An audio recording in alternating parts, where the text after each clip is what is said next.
కథ సింహం మరియు ఎలుక. ఒకప్పుడు ఒక అడవిలో సింహం ఒక పెద్ద వృక్షం కింద నిద్రపోతూ ఉండేది. ఒకరోజు ఒక చిన్న ఎలుక ఆ సింహం మీద రోదించి ఆడుకుంటూ వచ్చింది. సింహం కోపంతో ఎలుకను పట్టుకుంది. ఎలుక ప్రాధేయపడుతూ, దయచేసి నన్ను వదిలిపెట్టు. ఒకరోజు నీకు నేను సహాయం చేస్తాను అని చెప్పింది. సింహం నవ్వింది, ఎందుకంటే ఒక చిన్న ఎలుక తనకు ఎలా సహాయం చేయగలదు అని ఆశ్చర్యపోయింది. అయినా సింహం దయతో ఎలుకను వదిలిపెట్టింది. కొన్ని రోజుల తరువాత సింహం వేటగాళ్ల వలలో చిక్కుకుంది. ఎంత ప్రయత్నించినా అది బయటకు రాలేకపోయింది.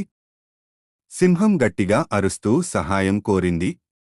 అదే ఎలుక ఆ శబ్దాన్ని వినివచ్చి సింహాన్ని విడిపించేందుకు వలలోని తాడు కొరకసాగింది. కొన్ని క్షణాల్లోనే సింహం వల నుండి బయటపడింది. నాకు నమ్మకం లేదుగా, నువ్వు నా ప్రాణాలను రక్షించావు అని సింహం ఎలుకకు కృతజ్ఞతలు తెలిపింది.